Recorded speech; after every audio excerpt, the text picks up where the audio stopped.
Hey guys, welcome back to the Laid-Back Homestead. I'm Crystal, and today we are in the kitchen to preserve our harvest. I have 3 new freezer-friendly meals to help you preserve your harvest all winter long. As always, I will have any of the recipes that I use linked down below. I will also have video chapters in the description box below to help you better navigate this video if you need to jump around to your favorite recipe or what you're the most interested in. So today what we're going to be preparing, we're going to be making a fried eggplant to go into the freezer. We actually will just pre-bread it, store it in the freezer, and then when you want to prepare that, you take that out and fry that day of. We're going to be making baba ganoush. We'll be making a winter squash soup that can be frozen either prior to cooking or after cooking. I'm going to freeze it after cooking just for ease of use in the future. And I'll be doing a quick pickle on my peppers. So let's get started.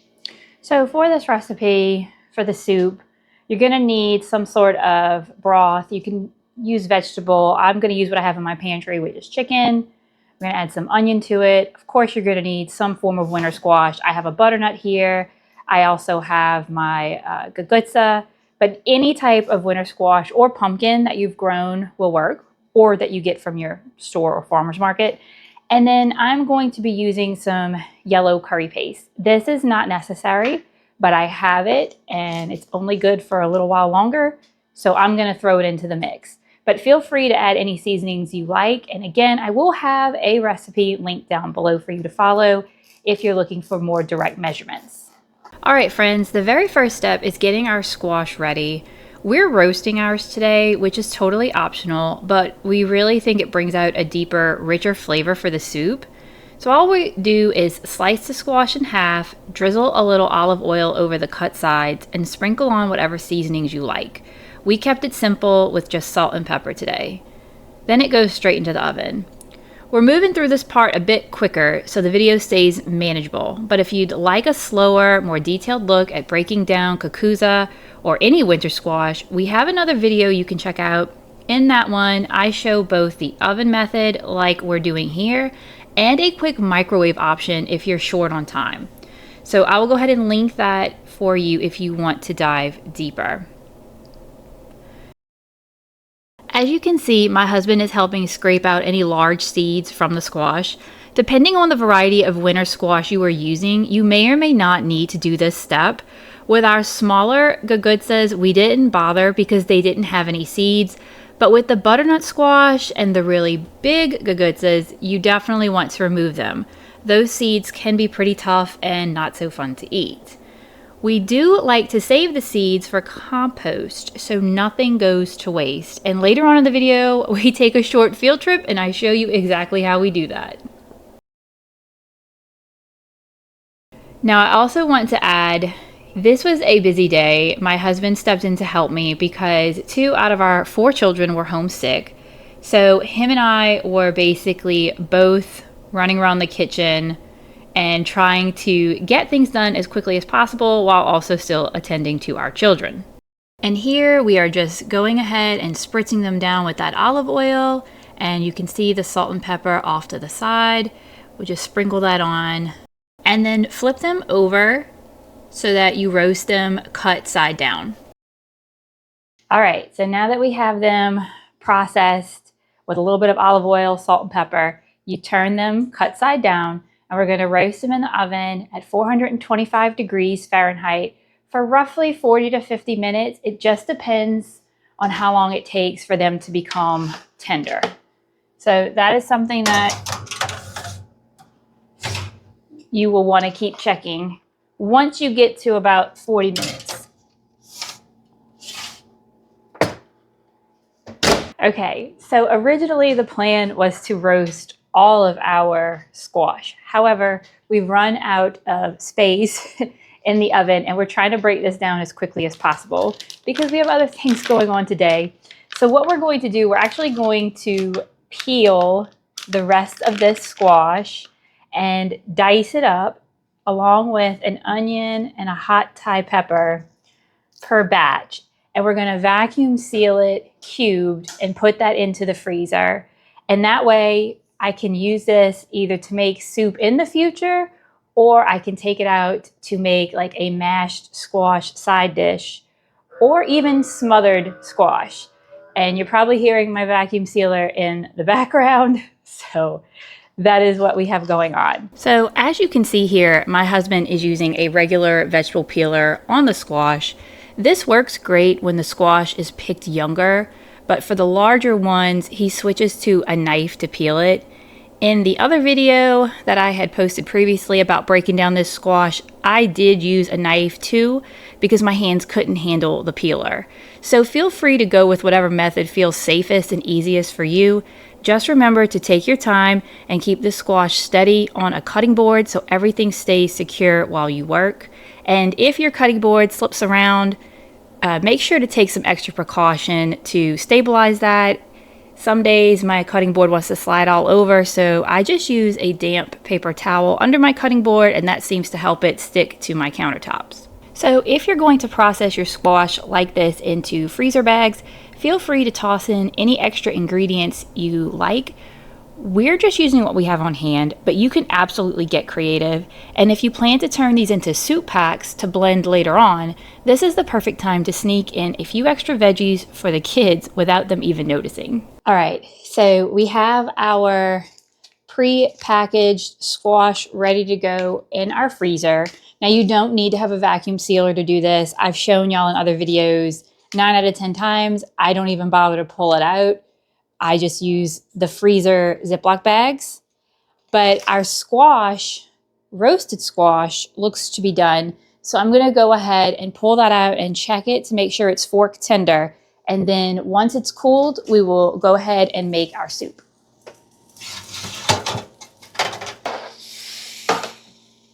So just to make sure we're good, you just give it a little poke. If your flesh is tender, then you are good to let this cool and move on to the next step. Now that our squash has cooled enough to handle, we're simply going to scoop out all that tender squash into whatever soup pot you'd like to use. From here, you can add in any extra ingredients you want, broth, seasonings, or whatever flavors you're craving. I'm gonna go ahead and get started on the soup. We had a lot of water come out of our squash, so I'm just cooking that down right now, trying to get some of that water out. All right, so now I'm going in with the rest of my leftover yellow curry paste. I get this off of Amazon. There are all types of variations you can do, but I am at this point just trying to use up what I have left in my refrigerator. All right, and to that, I am gonna add in a chopped onion, just like we did for our prep bags. And now I'm just gonna kind of mix this around. I did cook out a lot of the water that was in the squash from us roasting it. So what I'll probably do is add a touch of broth to this to really help that curry paste dissolve. And I'm gonna let that cook down until it's time to blend it. All right, our soup is done simmering. Now we're gonna use our immersion blender to go ahead and blend it to a smooth consistency. So I got this to a consistency that I like, so we're just gonna let this cool off. I did taste it, and it is delicious. And this is something that you could easily serve with either crusty bread on the side, a nice fancy side salad, or even grilled cheese sandwiches, and you have a complete meal. We like to store our soups in these leftover restaurant containers. It's just a nice, convenient way. And always make sure you leave a little headspace at the top for expansion if it's a liquid that you're freezing. So I'm gonna go ahead and get started with the fried eggplant. Now, the first step for fried eggplant is sweating your eggplant. So what I do is I just take a colander and set it in a large bowl. I will peel the eggplant, and then you can either slice this into rounds or long sticks, really whatever shape you want. We grew up eating them in rounds. That's how my grandfather traditionally made it. The good thing about fried eggplant is this is something you can keep in your freezer, and if you need a fancy appetizer, you can take it out for a party, fry it up, serve it with some marinara dipping sauce, or you can take it out, fry it up or bake it and make some form of eggplant parmesan. So this is one of those recipes that can go either appetizer or full-on meal. Now, to sweat it, once we have it peeled, you'll see we're going to go ahead and layer them, sprinkle of salt, layer them, sprinkle of salt, layer them, sprinkle of salt. And then you let them sit until the water from the eggplant drips into your bowl. And if you've ever found eggplant to be bitter, I highly recommend doing this step anytime you prepare eggplant. I've never come across bitter eggplant, and I really think it's because I have always sweated my eggplant. It's just something that I was taught growing up. So if you do find eggplant to be bitter and you haven't been sweating it, give it a try. Okay, so the ingredients for the fried eggplant really could not be any easier. You will need eggs for an for an egg dredge, flour dredge, breadcrumbs. And obviously you will need eggplant. And we always season our breadcrumb mixture, flour mixture with a little bit of Cajun seasoning. But otherwise, that's really all you need. And then once we have these prepped, we will flash freeze them on a flat cookie sheet in the freezer. And once they are frozen solid, I just throw them into a freezer bag and store them until we are ready to serve. All right, so as I mentioned earlier, the first step to prepare this is to get it peeled and cut in whatever shape you want to use. Actually, safety first. Give yourself a flat bottom to work with.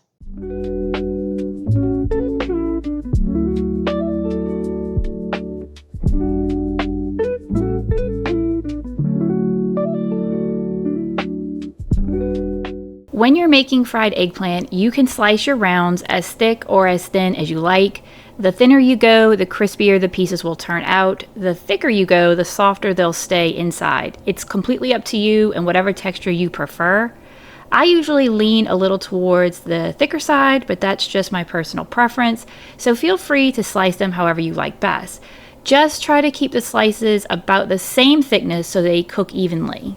So here you can see my husband generously salting one side of the eggplant before flipping it over and layering it in the colander. Then he gives a good sprinkle of salt on the other side that's facing up. This way both sides of every slice get a nice even coating of salt so they can draw out that extra moisture and bitterness. All right, so we've got all of our eggplant in our colander salted, and I would recommend salting this for at least 30 minutes. I typically set it and forget it, and then when I remember to come back and check on it, that's when I move on with the next steps. Once this has sat, and you will see liquid forming at the bottom. I don't really have any right now because we just finished. But once this is set, we will wash this off in the sink, give it a good rinse, and then we will be ready to move on to processing the rest of the eggplant. So these eggplant slices have been sitting for only about 15 minutes, but you can already see the moisture building up on the surface. That liquid is the bitterness sweating out of the eggplant, and it's exactly what you want to see happening before you start the breading process. Well guys, we took a little break from the kitchen and stepped out to our homestead property. This is our 3 acres where we will be building our forever homestead. Got my pond in the background, but I thought it would be fun to come out here and throw my scraps from today out along our fence here, because all that squash that you saw us breaking down, that all came off of just three. Look how pretty that is. That butterfly? Gorgeous. That all came off of just 3 volunteer squash plants from me composting in place at my current house in the backyard. So I thought, wouldn't it be neat if we came and just dumped all of those seeds and innards along the fence, which would totally act as a trellis if anything actually came up. So it's just a fun little experiment we're going to do. I'm not sure if we'll actually get anything because we do have deer that come around. So let's see. So our eggplant has been sitting here sweating for about an hour now. And we're going to take it over to the sink and give it a good rinsing to get all of that excess salt off, because you don't want to leave that on. It would just make it way too salty. And as you can see, this is all of the liquid that came off of our eggplant. So once we get this rinsed, it'll be time to prepare it with our flour, our egg, and our breadcrumbs. Okay, so I have our dredging stations lined up. We have just plain all-purpose flour with some Cajun seasoning. I've got 3 eggs right here scrambled.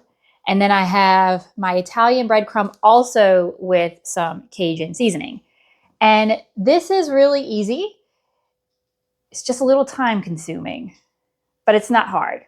So you take your eggplant that we've washed thoroughly, still sitting in my colander, but it is washed. Push it into our flour,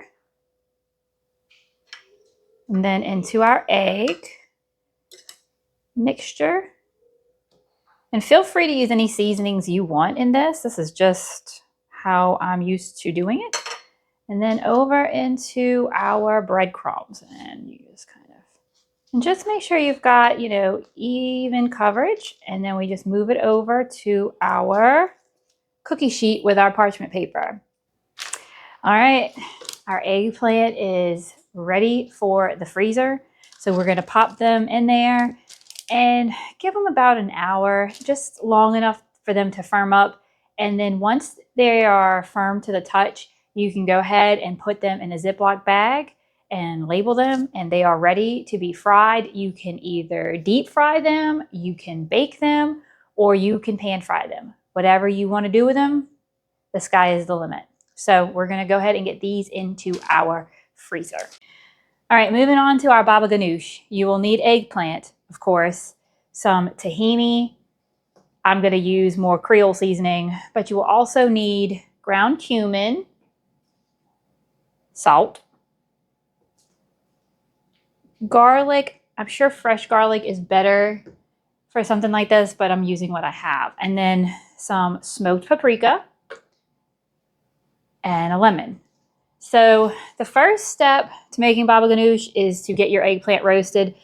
Baba ganoush is like a dip, very similar to hummus. The only difference I find is that instead of using chickpeas, you get to use eggplants out of your garden. So that's what we're going to get started on. We're going to get these roasted at 450 degrees before we can move on to making the rest of the dip. Okay, so the first step, we need to get these roasting. It's real easy. I'm just going to cut off the top, and then you're going to cut it down lengthwise. And very similar to our squash, you're going to put a little bit of olive oil on it and some seasonings. And then we're going to roast them cut side down. All right, so just take some oil, spritz it.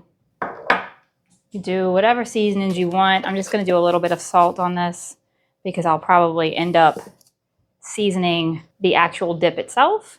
Just rub that in there and place them into our roasting pans.